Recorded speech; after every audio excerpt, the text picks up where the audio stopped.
As primeiras palavras sejam então de um profundo agradecimento ao Senhor por estarmos reunidos em seu nome. Todas as vezes que eu preciso conversar sobre algum estudo, algum tema, eu gosto de deixar isso bastante claro. A proposta é essa mesmo, é conversar. Eu não tenho intenção nenhuma de ensinar nada a ninguém, mas de trazer alguns conceitos do meu entendimento para que a gente, juntos, vá raciocinando, vá pensando, vá trazendo para as nossas vidas, vá vendo em que eles se aplicam, o que podem nos ajudar a melhorar. Essa é a finalidade do estudo. É permitir que, com base naquilo que nós estudemos, nós consigamos rever os rumos que nós estamos dando à nossa vida, buscando, assim, alcançar a felicidade que todos nós, com certeza, almejamos. Então, a proposta é de conversarmos, é de trocarmos o nosso pensamento, o nosso sentimento, para que a gente, em torno do tema de hoje, consiga extrair alguma utilidade para o nosso dia a dia, para a nossa vida, para o nosso progresso. Interessante que a minha ideia é exatamente começar mostrando o quanto a doutrina é importante para nós a partir do momento em que ela nos faz raciocinar, que ela nos faz pensar.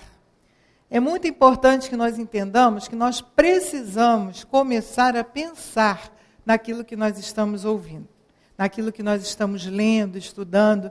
Isso os espíritos chamam de meditar. Já num grau mais avançado, na meditação, a gente consegue um tempo em que a gente se dedica exclusivamente àquilo, mas precisamos começar a raciocinar. E é muito legal que a doutrina estimula muito a gente a fazer isso, a pensar, a raciocinar. Uma coisa que eu gostaria de começar buscando que nós pensássemos juntos é a questão, por exemplo, da utilidade. E na nossa lição da página de abertura, aqui fala como tudo tem suas atribuições no universo, tudo é útil. E eu pensei em começarmos exatamente conversando sobre a utilidade que o Criador coloca em tudo que existe. Se nós pensarmos nas plantas, nós vamos reconhecer inúmeras utilidades nas plantas. A beleza, o perfume, o remédio, o ar, que a vegetação consegue fazer com que o ar se renove para nós. Ver o que está acontecendo com o desmatamento, o que nós estamos recebendo de retorno por causa do desmatamento. Então, tudo na natureza vegetal tem utilidade, inclusive em alimentos para nós. Uma saladinha de alface, nossa, é muito bom. Ainda mais quando está calor, tudo na parte de vegetação tem utilidade. Até como remédio, até como veneno. Na parte dos animais, todos também têm utilidade. Às vezes a gente pensa assim, não sei para que Deus criou a barata, mas a barata tem utilidade. O rato tem utilidade. No ecossistema dos animais, existe uma questão em que um elimina o outro para que não haja uma superpopulação desequilibrando e criando para nós inúmeros problemas. O que há de desequilíbrio é aquilo que nós estamos fazendo, que está provocando esse desequilíbrio. Se nós pensarmos também no nosso corpo é maravilhoso, é encantador. Outro dia eu dei um corte na mão, eu sangrou muito, eu fiquei chateada no dia de Natal, um pouquinho na véspera, no dia 20, pertinho do Natal. Eu sei que no Natal eu ainda estava E eu fiquei observando que isso me fascina. Como é legal, não tem nem marca mais. Não tem marca, se recompôs. Então, tudo aquilo que eu como, que eu recebo aqui de vibração, tudo isso conspira para que a cicatrização seja perfeita, e foi. Então, se você pega os órgãos, todos têm finalidade, alguns vitais, outros não tão importantes, mas também importantes. Mas tudo tem sua finalidade, não tem como. Se nós pensarmos bem, a gente vai vendo que a ciência vai descobrindo, vai avançando, quanto mais ela avança, quanto mais ela descobre que tem coisa para descobrir. Até porque nós estamos num momento evolutivo que nós ainda não temos condição de saber tudo. Quanto mais a ciência se movimenta, mais ela descobre que tem coisa para descobrir. Então, hoje eu queria que a gente pensasse, já que nós conseguimos entender, eu acho que se nós raciocinarmos um pouco mais, como a Sueli falou antes, a gente não tem muito tempo. e a gente precisa trazer o nosso entendimento num espaço curto de tempo. Então, é preciso que depois cada um de nós pense um pouco sobre o assunto. Uma coisa eu acho que ficou clara para nós, que Deus não faz nada, está aqui na página de abertura um trecho de Allan Kardec da Gênese, que não tem utilidade. Eu posso até não entender, mas a utilidade é uma verdade, como a gente costuma dizer, chinesa com relação à divindade. Deus não faz nada que não seja útil. Isso é ponto pacífico. Agora, o que eu queria chamar para nós pensarmos juntos, vamos imaginar que nós agora estivéssemos assim, num sítio, num campo enorme, que de repente não tivesse nenhuma luz artificial, mas que fosse aquela noite estrelada. Alguém já viu uma noite estrelada sem luz artificial? É maravilhoso, não é, gente? A gente fica olhando, quando a gente vai firmando a vista, vai vendo mais e vai vendo mais, porque os olhos vão se acostumando com aquela luz, e a gente vai conseguindo ver mais e vai se surpreendendo e vai vendo mais. Alguém já teve a oportunidade de olhar por um telescópio? Muito bonito, né? Se a gente olhar por um telescópio, por exemplo, no planetário, que eles simulam, né? Alguns aqui, eu fui ao planetário quando era criança, depois fui quando meus filhos eram crianças. Eu já sou até avó, eu já não vou ao planetário há muito tempo. Mas eu lembro de quando a gente reclina naquela cadeira e aparece aquele céu maravilhoso, fantástico, encantador, que você fica ali, oh, meu Deus, que lindo, olha que lindo. Então, se nós pensarmos assim, existe uma ciência chamada astronomia que estuda isso. Quanto mais a astronomia cria observatórios com aqueles mega telescópios, e maiores e mais potentes, mais ela vai descobrindo que além do que ela já tinha visto, tem mais coisa. E além daquilo, tem mais coisa. E além daquilo, tem mais coisa. Então, esse universo, para nós, é incomensurável, é inimaginável, a gente não consegue imaginar o que seria. Vocês acham bonito uma noite de lua? Tem um amigo que trabalha comigo, Ricardo, de vez em quando ele fica me mostrando no computador. Existe um site no nosso amigo Google, que nos responde tudo e quase tudo. Existe um site que é um observatório. Então, você entra nele, você vai vendo. Aí ele me mostrou planetas com 5 luas. Se uma lua já é lindo, imagina 5. Mostrou Saturno, que eu sempre fui fascinada. Aí ele colocou bem perto para eu ver os anéis de Saturno. Maravilhoso. Agora vamos pensar nisso tudo e vamos pensar na questão da utilidade. Se a gente consegue enxergar que existe utilidade para tudo, qual será a utilidade disso tudo para nós? Nós estamos aqui no planeta Terra, olhando para lá. Qual será a utilidade disso tudo para nós? Eu vou ler para vocês 2 trechinhos pequenos que eu peguei para que nós pudéssemos ler, completando um pouco esse raciocínio. Por que razão a divindade colocaria na amplidão dessas pragas longínquas? Enxergar nesses mundos distantes somente objetos de estudos da vossa astronomia é um erro. Eles estão, às vezes, regulados por força mais ou menos idênticas às que controlam a nossa vida. Em sua superfície, observam-se os fenômenos mais ou menos, os fenômenos atmosféricos, como os nossos e outros, cuja explicação, por enquanto, é inacessível ao nosso entendimento. Por que os formaria o Criador para o ermo silêncio do deserto? Poderia conceber cidades bem construídas, abarrotadas de tesouros e magnificências, repletas de alimento e apodrecendo sem habitantes? Olha que coisa inútil seria. Há mundos incontáveis e muitos deles formados de fluidos rarefeitos, inatingidos na nossa atualidade pelos nossos instrumentos de ótica. Existem mundos que os nossos instrumentos ainda nem podem captar. Isso é do livro Emmanuel, que foi escrito por ele mesmo, tá? Isso é parte do pensamento do Emmanuel. Tem um outro trechinho aqui que é do livro chamado O Pensamento de Emmanuel, do Martins Peralva, que diz o seguinte: por que haveria a Terra de ser o centro do universo, quando nem o é do sistema planetário solar, pelo pouco ou quase nada que representa, diante de milhões e fabulosos astros que navegam, equilibrados pela mecânica celeste, no espaço incomensurável? Aí o Martins Pera coloca alguns dados. O Sol, centro do nosso sistema, é 1.300.000 vezes maior do que a Terra, mas é alguns milhões de 5, quer dizer, mais de 5 milhões de vezes menor que Antares, que é uma estrela também.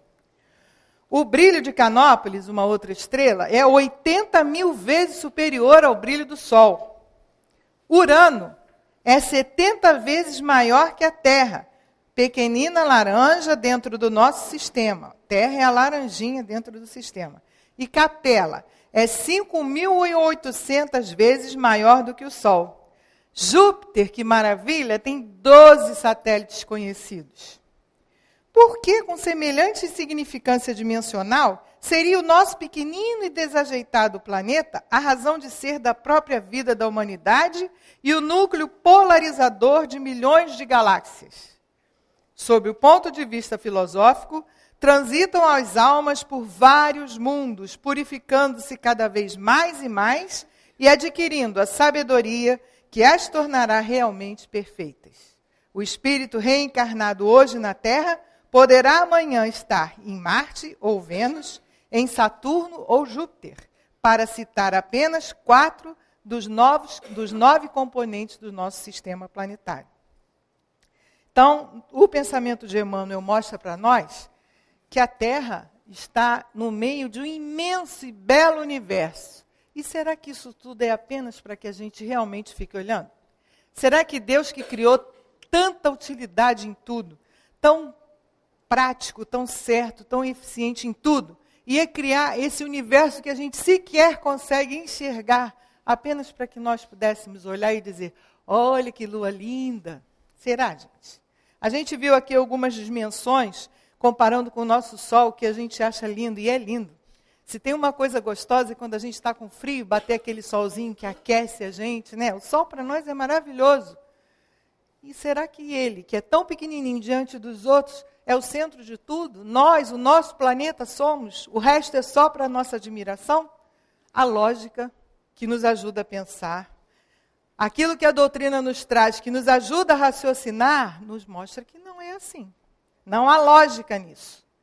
Não há lógica em nós, tão pequenos, sermos a razão de todo o resto. Então, a gente precisa começar a entender aquilo que Jesus nos diz. Há muitas moradas na casa do Pai. Se assim não fosse, eu já lhe teria dito. Jesus nos disse isso há mais de 2000 anos atrás. Bom, o bom da doutrina é que ela retira dessa questão da vida em outros planetas, ela retira o sobrenatural, o maravilhoso, o fantástico, ela retira, porque ela explica. Somos espíritos em evolução.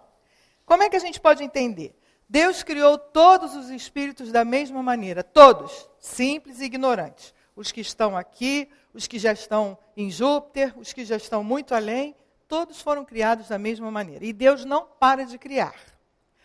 Criou para que nós fôssemos felizes, chegássemos à perfeição. Mas para essa felicidade, para o progresso, nós precisamos reencarnar, precisamos do corpo. E é através da reencarnação que a misericórdia divina nos permite refazer aquilo que nós não fizemos direito. Isso é lógico. O que encanta realmente na doutrina espírita é que a lógica dela é uma lógica matemática. Para a gente entender bem a lei de Deus, para a gente entender, é preciso que a gente estude, aprofunde o conhecimento, para que esse entendimento nos ajude no nosso dia a dia. Vamos fazer uma comparação. A gente tem uma criança que acabou de nascer, bebezinho recém-nascido. Tem 3 anos, 9 anos, 14 anos, 20, 30, 70, 90 anos. Necessidades diferentes, capacidades de aprendizado diferentes. Deus nunca parou de criar, está no livro dos Espíritos. Então, existem espíritos que estão super recém-criados, acabaram de ser criados. Existem os selvagens, que já caminharam um pouquinho. Existimos nós, os espíritos que ainda são inferiores, mas já estão em processo de aprendizado. Existem os espíritos mais evoluídos do que nós, outros que já estão puros. Todos eles, necessidades diferentes e capacidades de aprendizado diferentes. Vocês acham que o planeta Terra teria condições, com as dificuldades que nós vivemos, de receber e servir de escola para aquele que acabou de ser criado e para aquele que já está puro? É só a gente pensar na nossa criança que acabou de nascer e naquele nosso idoso com 100 anos. Necessidades diferentes, capacidades diferentes, perspectiva diferente, tudo diferente. Então a terra não serviria para toda essa gama de espíritos que tem por aí. Então a gente volta a lembrar daquilo que Jesus nos disse. Há muitas moradas na casa do meu Pai. Vou ler 2 trechinhos aqui também bastante interessantes com relação a isso. Um deles é de Kardec mesmo, no Evangelho, capítulo 2, item 2 e 3. Do ensino dado pelos Espíritos resulta que muito diferentes uma das outras são as condições dos mundos, quanto ao grau de adiantamento ou de inferioridade dos seus habitantes. Entre eles, há os em que esses últimos são inferiores ao da terra, física e moralmente, outro da mesma categoria que o nosso, e outros que lhe são mais ou menos superiores a todos os respeitos. Nos mundos inferiores, a existência é toda material. Reinam soberanas as paixões, sendo quase nula a vida moral. À medida que a vida moral se desenvolve, diminui a influência da matéria de tal maneira que nos mundos mais adiantados a vida é, por assim dizer, toda espiritual. Isso é uma anotação de Kardec. Agora, no livro Consolador de Emmanuel, pergunta 72, Consolador é um livro de perguntas e respostas, a pergunta 72 foi a seguinte: existem planetas de condições piores do que a Terra?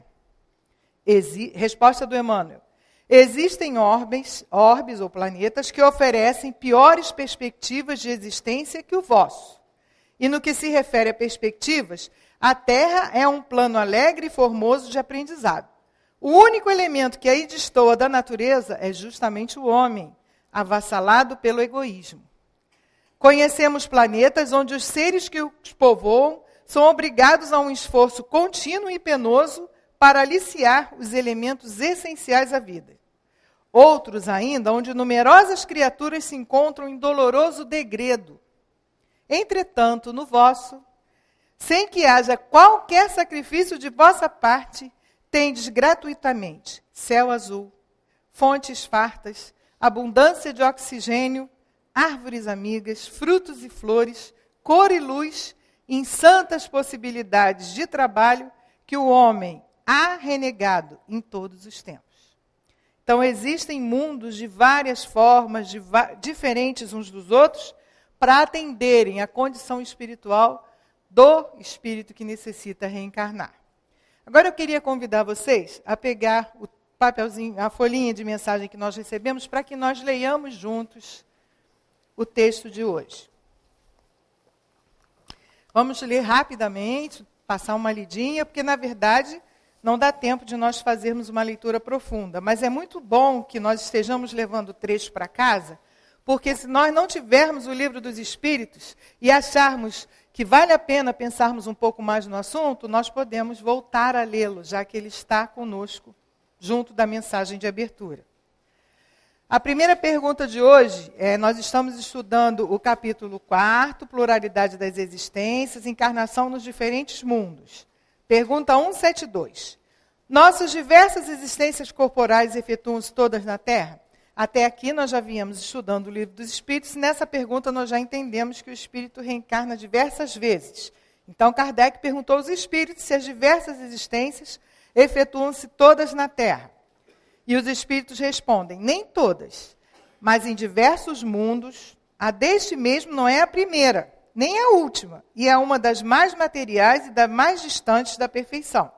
Então nós não estamos na primeira, muito menos na última. Nós ainda temos muito trabalho pela frente, porque nós estamos ainda bastante distantes da perfeição. Na 173, Kardec perguntou o seguinte: a alma, a cada nova existência corporal, passa de um mundo a outro ou prefere efetuar várias delas no mesmo globo? Eu, às vezes, escuto amigos conversando, quando a gente está numa fase assim mais difícil, que tem problema, e falo, ai, meu Deus, eu quero adiantar que eu não quero voltar para esse planeta, não. E outros já dizem, não, eu quero vir para cá, a Terra é linda, a Terra é maravilhosa. Exatamente isso que o Emmanuel acabou de dizer, e a Terra realmente é maravilhosa. Como disse Emmanuel, o homem é que faz dela um ponto de problema, né? Mas vamos ver o que os espíritos respondem. Se ela, cada nova existência, vai para um outro globo ou fica no mesmo? E os espíritos respondem que ela pode se tornar a viver várias vezes no mesmo globo, se não se adiantou bastante para passar para um mundo superior.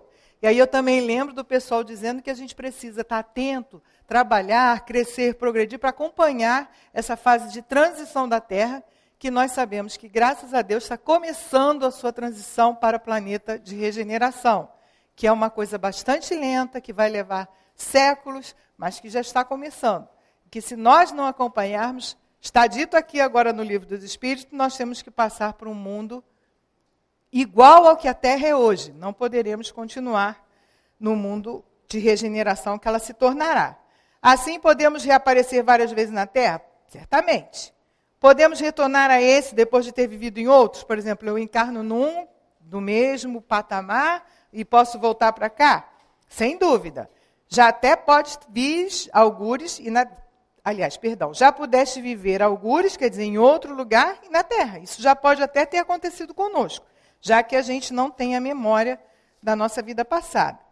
Na 174, Kardec perguntou, será uma necessidade tornar a viver na Terra? É necessário, eu sou obrigada a viver na Terra? E os espíritos dizem que não. Mas se não progredires, podes ir para um outro mundo que não valha mais do que este, e que pode até ser pior. Há vantagem em voltar a habitar na Terra? Perguntou Kardec. Nenhuma vantagem particular, responderam os espíritos, a menos que aí se esteja em missão. Nesse caso, progride-se aí como em qualquer outro lugar. A questão é progredir, então tanto faz ser aqui como em outro lugar. Não seria mais feliz permanecendo como espírito? Ou seja, poxa, não vamos reencarnar, já que a reencarnação é difícil, vamos viver como espírito, deve ser muito melhor. E os espíritos respondem, não. Estacionar-se-ia. O que se quer é caminhar para Deus. Então, a função da nossa reencarnação é nos ajudar a caminhar para Deus. Se a gente acha que está pesado, eu queria ficar como espírito. Não. A resposta dele é interessante, que o espírito foi enfático na resposta. Não. Tem que reencarnar mesmo, porque esse é o único modo que nós temos de caminhar para Deus. Na 176, os espíritos, depois de terem encarnado em outros mundos, podem fazê-lo neste, sem que jamais tenham estado aqui? Eles respondem que sim, como vós em outros. A gente também pode ter ido para outros mundos sem jamais ter estado lá. Todos os mundos são solidários. O que não se faz em um, faz-se no outro. Assim, há homens que estão na Terra pela primeira vez? Há muitos, respondem os espíritos, e em diversos graus de adiantamento. Estar na Terra pela primeira vez não significa que nós estamos entrando pelo limite da base inferior da nossa faixa de evolução. Alguém pode estar na Terra pela primeira vez para nos ajudar, não necessariamente de forma inferior. E aí Kardec faz a pergunta seguinte, pode-se reconhecer por um sinal qualquer quando o espírito está pela primeira vez na Terra? Aí os espíritos dizem que isso não tem nenhuma utilidade. Olha a utilidade aí outra vez. 177. Para chegar à perfeição e à felicidade suprema, que é o objetivo final de todos os homens, o espírito deve passar pela fieira de todos os mundos existentes no universo. Gente, já pensou que cansaço se a gente tivesse ido para todos os mundos? Porque como a Terra, existem muitos outros de prova e expiação. Existem muitos inferiores, existem muitos de regeneração, existem muitos mundos superiores, muitos, e a gente tem que passar por todos. A gente precisa acumular as experiências e crescer, mas não necessariamente em todos. Olha o que os espíritos respondem. Não, pois há muitos mundos que estão no mesmo grau e onde o espírito nada aprenderia de novo. É a mesma coisa que na escola, a gente fazer a 5ª série 300 vezes, a 6ª série 300 vezes. Agora, eu até me lembrei, uma partezinha que eu me lembrei, quando Joana falou para o Divaldo, depois de ele ter dito a ela que ele leu 10 vezes o Livro dos Espíritos, ela falou que ele então estudasse. As 10 vezes foi ela mandando que ele lesse. Já li, agora, lê de novo. Porque aí a questão é do aprendizado, do crescimento, né? Me lembrei disso agora. Mas com relação à reencarnação no mesma faixa evolutiva de mundo, só se houvesse alguma utilidade, se nós estivéssemos ali com alguma utilidade, alguma tarefa, algum aprendizado. Fora isso, o que a gente faz é evoluir Graças a Deus é crescer, né? Como então explicar a pluralidade de suas existências no mesmo globo? E os espíritos aí dizem, é porque ele aí pode se encontrar a cada vez em posições bem diferentes, que são para ele outras tantas ocasiões de adquirir experiência. Se a gente pensar na nossa vida, durante a nossa vida a gente troca de trabalho, troca de residência, e cada dia é uma vivência, cada dia a gente aprende coisa nova, e nós estamos na nossa vida. Estar no mesmo globo, em algumas existências, não significa que a gente não vai caminhar. Vai caminhar. Mas quando nós atingirmos o patamar de evolução daquele globo, aí então nós seremos encaminhados para globos de maior elevação, para que nós continuemos a nossa escalada de aprendizado. Sabe uma coisa interessante que eu quero falar aqui também, uma partezinha? Se nós estivéssemos no curso, que a Regina até colocou, a Sueli colocou aqui no início nós já estamos tendo a nossa aula inaugural amanhã, em vez de só eu estar lendo, eu podia estar pedindo a cada um para estar lendo, e a gente trocando, cada um trazendo sua interpretação. É muito enriquecedor. Eu estou parando aqui só para fortalecer o convite. É muito enriquecedor. A gente no curso tem a liberdade de interagir, e é muito bom. Como nós não estamos no curso, vou continuar a leitura. 178. Os espíritos podem tornar a viver corporalmente num mundo relativamente inferior àqueles que eles já viveram? Ou seja, nós podemos ir para um mundo inferior ao que nós estamos? Sim, quando têm uma missão a cumprir para auxiliar o progresso e então aceitam com alegria as tribulações dessa existência, porque elas lhes proporcionam um meio de progresso. Eu vou ler a seguinte e vou dar um exemplo para a gente. Isso também não pode acontecer por expiação e Deus enviar espíritos rebeldes para mundos inferiores? Os espíritos podem permanecer estacionários, porém não retrogradam. Então, a punição deles é não se adiantarem e recomeçar suas existências mal empregadas no meio conveniente à sua natureza. E aí, nessas duas perguntas e respostas aqui, a 178 e a 178A, a gente lembra do Exilados de Capela, que foram espíritos que vieram formar 4 civilizações do planeta muito importantes para a evolução da Terra, e Capela é uma estrela de maior evolução que o nosso planeta, e eles vieram exilados porque eles não conseguiram acompanhar a evolução daquele planeta. Para nós, eles foram instrutores, eles nos ajudaram a progredir. Para eles, foi eu espero que tenha se tornado para eles uma grata satisfação, porque com certeza os ajudou também no progresso. Mas para nós, particularmente, foi importantíssimo porque eles impulsionaram a humanidade. Isso está relatado no livro Exilados de Capela. Quais são os que devem recomeçar a mesma existência? Os que faliram em suas missões ou em suas provas. A gente lembra também do modelo da escola. Quando a gente não consegue, a gente tem que refazer. Graças a Deus que a misericórdia divina nos permite refazer. Significa que nós vamos a cada dia acordar cheios de esperança de realizar naquele dia um dia melhor. É isso que a doutrina nos ensina. 179. Os seres que habitam cada mundo chegaram todos ao mesmo grau de perfeição?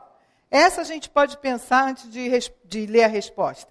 Os seres que habitam o mundo, todos eles estão no mesmo grau? Olha para nós. Todos nós estamos no mesmo grau de perfeição? Com certeza nós não estamos. Eu vendo vocês balançar a cabeça, me lembrei quando o centro era bem pequenininho, era só Inácio ali, depois foi crescendo, mas por bastante tempo ainda... Nós tínhamos o livro, nós tínhamos até os livros ali, alguns devem lembrar disso.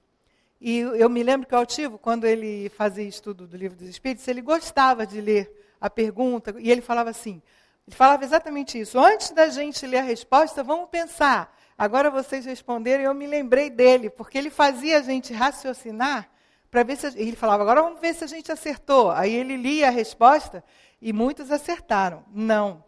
Todos os seres do mesmo planeta não têm o mesmo grau de evolução. Isso não seria bom no nosso estágio, porque não nos ajudaria a crescer. O que nos ajuda a crescer é a diferença. É a gente receber dela algo que eu não sei, passar para ela algo que ela não sabe. Isso é que nos ajuda a crescer. Se nós estivéssemos todos no mesmo grau de evolução, nós não teríamos motivação, nós não conseguiríamos crescer. Isso vai acontecer. E o crescimento, como disse Kardec na Gênesis, vai ser diferente do que é o nosso crescimento aqui. Mas ainda falta bastante para que nós entremos nessa fase de crescer de forma diferente. Então, vamos ver se a gente acertou a resposta. Os seres que habitam têm todos o mesmo grau de perfeição? Não. Como se dá na Terra, há espíritos mais ou menos adiantados. 180. Passando desse mundo para outro, o espírito conserva a inteligência que nesse possuía? Será que o espírito conserva a inteligência que possuía? Graças a Deus conserva. São as nossas aquisições. Isso a doutrina afirma para a gente com toda certeza. Todas as nossas aquisições, boas ou mais, moralmente falando, intelectualmente falando, vão conosco. Eu é que sei qual é a minha bagagem. Cada um de nós sabe qual é a sua. Mas a inteligência vai conosco. E os espíritos respondem para Kardec, sem dúvida, a inteligência não se perde. O que pode acontecer é não possuir os mesmos meios de manifestá-la. Isso depende da sua superioridade e do estado em que o corpo tomar. Existem situações em que a nossa inteligência é imensa, mas o corpo não nos permite manifestá-la. E a gente reconhece naquela criança, naquele jovem, uma grande inteligência, mas ele não consegue, pela dificuldade que ele trouxe, fazê-la se manifestar. Da mesma maneira, quando a gente vai para outro mundo. Pode ser que lá o corpo não nos permita, mas perdê-la nós não vamos. Continuando na 181. Os seres que habitam os diferentes mundos têm corpos semelhantes aos nossos? Isso aí é uma coisa impressionante. A gente já viu ET de tudo que é jeito, né? ET de coisa comprida, ET verde, ET baixinho, ET com olhão, tudo que é jeito de ET. Com cabeça assim, né? O homem tem certeza no seu sentimento da vida em outros mundos, das diversas moradas da casa do Pai. E a imaginação faz com que ele crie figuras interessantíssimas. Todo mundo gosta muito do ETzinho, né? Aquele ET, o primeiro ET do dedinho, aquele ETzinho que botava o dedinho e curava. Olha a superioridade. Ele vinha com o dedinho acendia, ele colocava o dedinho na ferida e curava. Olha a elevação, né? Então, o homem tem esse sentido. Muitos conhecem isso, mas também fantasiam muito. E é essa fantasia que a doutrina espírita termina. Olha o que os espíritos responderam para Kardec quando ele perguntou que os seres que habitam os diferentes mundos têm corpos semelhantes aos nossos. E eles responderam, certamente têm corpos, porque é necessário que o espírito seja revestido de matéria para agir sobre essa matéria. Agora, é mais ou menos material conforme o grau de pureza a que os espíritos tenham chegado. E é o que faz a diferença entre os mundos que devemos percorrer. Há várias moradas na casa de nosso Pai, sendo essa, então, de vários graus. Uns sabem e têm consciência disso na Terra, com outros não se dá absolutamente o mesmo. Os espíritos nos dizem, eu não lembro precisamente quem fez a pergunta, mas eu me lembro que foi feita ao Dr. Hermes essa pergunta, se os habitantes dos outros mundos tinham corpos semelhantes aos nossos. E ele respondeu que a estrutura era, sim, semelhante. Membros, cabeça, bem semelhante, sendo que ela vai se modificando, vai se embelezando, vai criando mecanismos, como também, no estado mais primitivo, ela também tem uma característica mais animalizada. Mas à medida que nós vamos evoluindo, essa estrutura vai se embelezando, se sutilizando, vai permitindo com que nós tenhamos outra mobilidade, outra forma de pensar, de comunicação, mas a estrutura básica é essa. Braços, pernas, tronco, cabeça, sendo que vai ficando melhorando, vai melhorada. Isso não é muito difícil da lógica nos ajudar a entender, basta que a gente olhe aquela figura que todos nós devemos conhecer do homem de Neandertal, né, daquele macaquinho que vai progredindo, até que chega ao que nós somos hoje. Daqui nós só vamos melhorar. E é isso que os espíritos nos falam.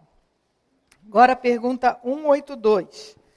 Podemos conhecer exatamente o estado físico dos diferentes mundos? Alguém aqui conhece exatamente o estado físico da Terra? E se algum físico, biólogo, geólogo, juntasse uma equipe que conhece bem a situação física da Terra, viesse, quisesse falar para nós detalhadamente, eu não ia entender, com certeza eu não ia. Eu ia entender alguma coisa, mas a maior parte ia escapar ao meu entendimento. Então, quando Kardec pergunta para os espíritos se nós podemos conhecer exatamente o estado físico dos mundos, dos diferentes mundos, os espíritos respondem assim: nós, espíritos, só podemos responder conforme o grau em que vos achais. Quer dizer que não devemos revelar essas coisas a todos, porque nem todos se acham em condição de compreendê-las. Isso os perturbaria.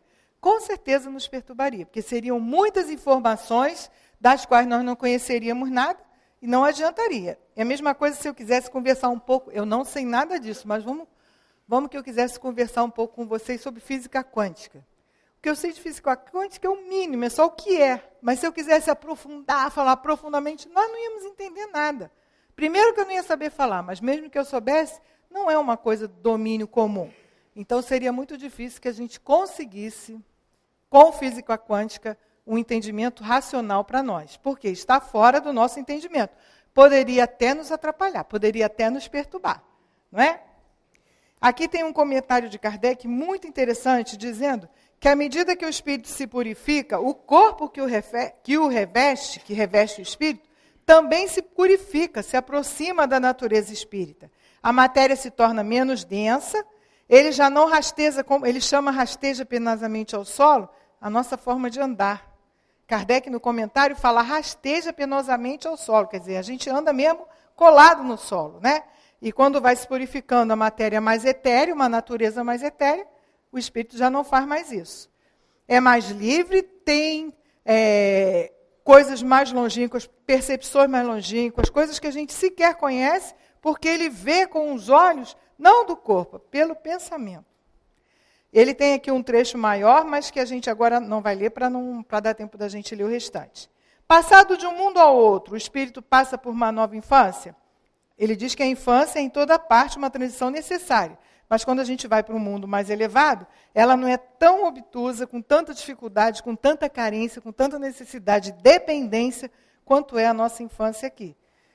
A nossa infância aqui é uma infância totalmente dependente, né? Até uma determinada fase, a criança é completamente dependente e precisa disso para despertar também em nós o sentimento de amor, de proteção. Nos mundos mais avançados, ela não é dessa forma. Há adaptação, mas é diferente. O espírito pode escolher o novo mundo que queira habitar? Nem sempre, mas pode pedi-lo. E pode obtê-lo, caso mereça. Os mundos apenas são acessíveis aos espíritos segundo o grau de elevação desses. E se o espírito nada pedir, o que determina o mundo que ele vai encarnar é realmente seu grau de elevação. 185. O estado físico e moral dos seres vivos é perpetuamente o mesmo em cada mundo? O estado físico e moral? A gente já viu que não. Os mundos também estão submetidos à lei de progresso. Todos começam como o vosso, por um estado inferior, e a própria Terra experimentará uma transformação semelhante. Ela se tornará um paraíso terrestre, quando os homens se tornarem bons. Nós já estamos começando esse processo de regeneração. Na 186, Kardec perguntou se há mundos em que o espírito, deixando de habitar um corpo material, só tenha como envoltório o perispírito. Perispírito é aquele elo que liga o nosso espírito, nós espíritos, que temos uma natureza muito mais sutil do que essa aqui da matéria grosseira, vem com as camadas que ele possui e liga esse espírito, nós, alma, ao nosso corpo. Então, esse elo de ligação, o que faz essa ligação, é o perispírito. E ele pergunta se haverá mundos em que ele só tenha o perispírito. E os espíritos respondem que tem, e até mesmo esse envoltório se torna tão etéreo que é quase como se não existisse. É o estado dos puros espíritos. Daí parece resultar que não há uma linha divisória nítida entre o estado das últimas encarnações e o espírito puro. E os espíritos respondem que essa demarcação realmente não existe. Essa coisa, falta isso para o espírito puro, essa demarcação entre os espíritos que estão se aproximando da verdadeira pureza ali, não existe uma coisa assim estanque. Apagando-se pouco a pouco, a diferença torna-se imperceptível, como a noite que finda as primeiras claridades do dia. Aí Kardec pergunta se a substância do perispírito é a mesma em todos os mundos. E os espíritos respondem que não. Quando a gente estuda perispírito no Livro dos Espíritos, no Encontro de Medicina Espiritual, a gente entende que quando o espírito passa de um mundo para o outro, ele forma o seu perispírito do fluido cósmico universal daquele mundo. Se o mundo é um mundo mais evoluído, aquele fluido daquele mundo é um fluido mais refinado, mais etéreo. O perispírito vai se formar daquele fluido. Se é um mundo inferior, o fluido cósmico universal daquele mundo ainda é grosseiro, pesado. O perispírito vai se formar daquele fluido. Então, o espírito, quando vai tomar posse do corpo, que ele vai reencarnar, para montar o perispírito, ele utiliza o fluido cósmico universal daquele mundo. A resposta, se a substância do perispírito é a mesma em todos os mundos, é que não. Ela é mais ou menos etérea. Passando de um mundo ao outro, o espírito se reveste da matéria própria de cada um. E essa mudança é tão rápida quanto o relâmpago. A gente fica pensando, né, como é que será que a gente pega o fluido daquele mundo? É natural. É da lei, isso é da lei. Eu vou para lá, eu vou absorver o que está lá. Eu vou para lá, eu vou absorver o que está lá. É natural. Interessante, né? Tanta coisa para a gente conhecer, né? E a última pergunta nossa. Os espíritos puros habitam mundos especiais ou ficam no espaço universal sem estarem ligados mais a um mundo do que a outro? Eles estão em mundos especiais focados ou eles ficam no espaço sem estarem ligados mais a um mundo do que a outro? Os espíritos puros habitam certos mundos, mas a eles não ficam confinados como os homens à terra. Podem, melhor do que outros, estar em toda parte. Tem um pequeno comentário de Kardec, que não está aí para vocês, mas que eu vou ler, que diz o seguinte. Segundo os espíritos, de todos os globos que compõem o nosso sistema planetário, a Terra é um daqueles cujos habitantes são menos adiantados física e moralmente. Marte seria ainda inferior a ela e Júpiter muito superior em todos os sentidos. O Sol não seria um mundo habitado por seres corporais, porém um lugar de encontro de espíritos superiores que de lá irradiam através do pensamento para os outros mundos que eles dirigem pela mediação de espíritos menos elevados, aos quais transmitem por intermédio do fluido cósmico universal. Quanto à constituição física, o Sol seria um foco de eletricidade, e, ao que parece, todos os sóis estariam em posição idêntica. Então, os espíritos da época de Kardec disseram que o Sol era isso é um comentário dele, mas é com relação à fala dos espíritos, que o Sol era um ponto onde os espíritos superiores se encontram para de lá irradiar para os planetas que estão sob a sua direção. Assim como Jesus é o diretor de nosso planeta, existem responsáveis pelos outros, espíritos responsáveis pelos outros planetas. Bom, eu vou ler 2 trechinhos aqui que falam um pouco sobre alguns desses mundos que nós temos no nosso sistema solar apenas. O primeiro dele é do Camille Flammarion, um livro chamado Urânia. Isso é uma singularidade de alguns mundos. Urânia. Passamos pela vizinhança de um grande número de mundos bem diferentes da pátria terrestre. Uns parecem-me inteiramente cobertos de água e povoados de seres aquáticos. Outros unicamente habitados por plantas. Alguns se acham absolutamente desprovidos de água. São os que pertencem a sistemas idênticos aos da estrela Alfa de Hércules, privados de hidrogênio. Outros parecem em labaredas.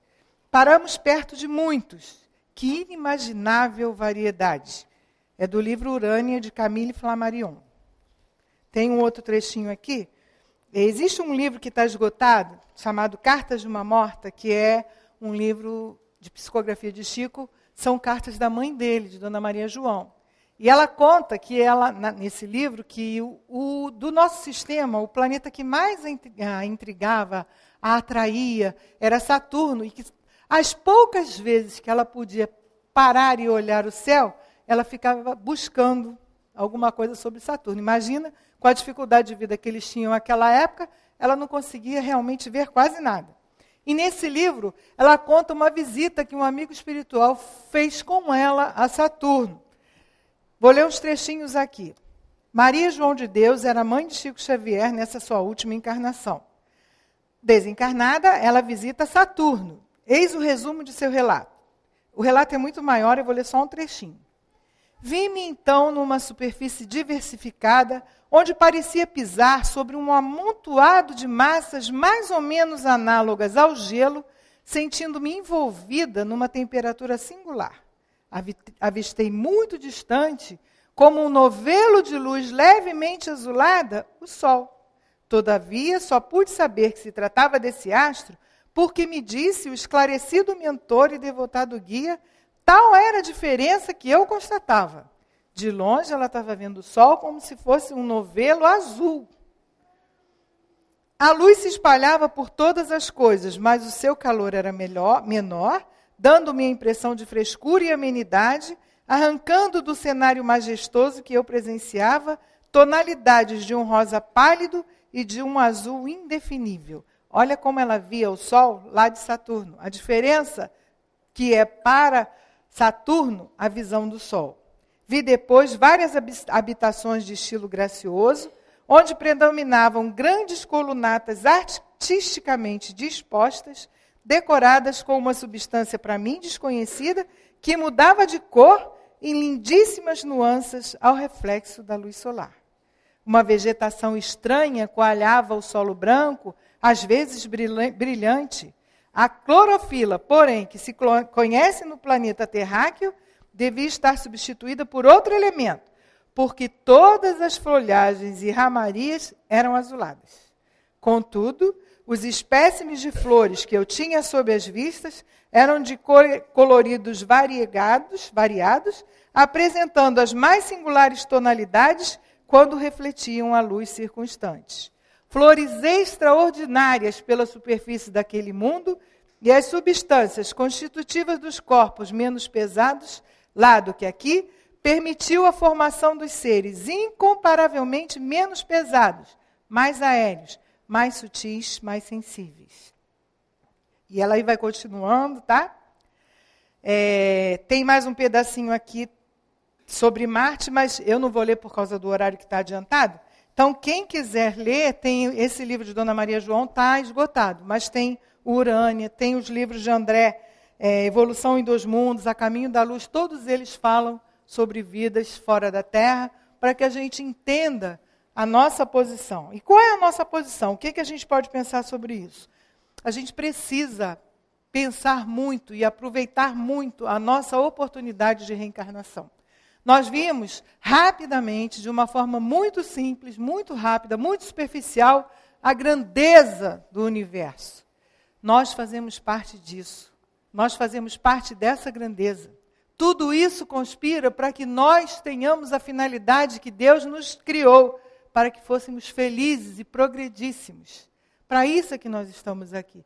E nós precisamos aproveitar dessa oportunidade. Nós precisamos criar em nós força de vontade, determinação de seguirmos a lei de Deus, para aproveitarmos melhor essa oportunidade.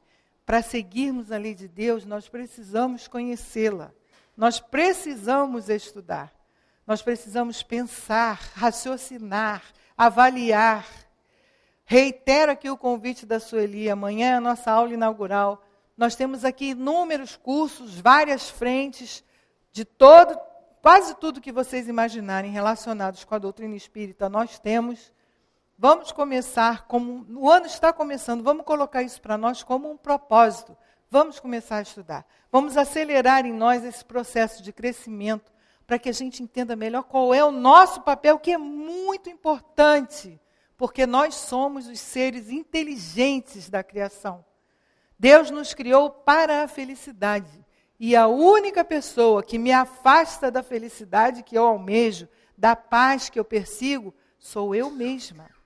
Eu preciso entender isso. Eu preciso conhecer a lei de Deus a ponto de que ela me ajude realmente nessa modificação. E graças a Deus, nós temos nessa casa uma enorme oportunidade de conseguirmos estudar e nos aprofundarmos no conhecimento dessa lei, que nos ensinará A lei nos ensinará a buscar e a conseguir a felicidade. Isso não será hoje, não será amanhã, não será sem dores, sem dificuldades, mas com certeza o estudo, o conhecimento vai nos ajudar, vai nos libertar para que nós consigamos já, nesse mundo, nos tornarmos pessoas felizes. Isso não é uma utopia, isso é uma realidade, isso é uma finalidade da nossa vida. A finalidade da nossa vida é que nós, nessa encarnação, saiamos dela melhor do que aqui entramos. E nós só vamos conseguir isso se nós realmente nos determinarmos a mudar. E o conhecimento é a ferramenta que nós temos de suporte, de esclarecimento, de norteamento, de sustentação, para conseguirmos, decididos, correr atrás da nossa felicidade. Para isso, nós precisamos estar juntos, estudando, trocando, interagindo. Amanhã nós teremos às 3h a aula inaugural. Quem não puder vir e só puder vir no dia do curso, não tem problema nenhum. O curso é gratuito, é interativo, é muito bom, é agradável, é enriquecedor. Com certeza nós não vamos nos arrepender. Vamos aproveitar que o ano está começando e vamos colocar isso como meta para nós. Mesmo aqueles que já estudamos. Se não estivermos estudando, precisamos estudar.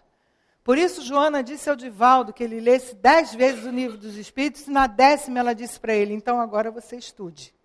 Porque ler não significa nada. Nós temos que estudar, que pensar, que trazer para nós, que elaborar. Olha quanta maravilha existe na natureza. Se nós pegarmos esses livros e começarmos a ler, nós vamos ver tantas belezas, nós vamos ficar realmente com vontade de fazer parte desses mundos. E nós vamos. Vai depender apenas de nós, do nosso esforço, da nossa vontade de crescer. Que Deus, então, nos abençoe, que nós tenhamos um ano assim de muito progresso, de muita força, de muita determinação, de muitas conquistas. E como diz o nosso amado Antônio de Aquino, que o amor único de Deus inspire todas as almas para o bem. Muita paz a todos.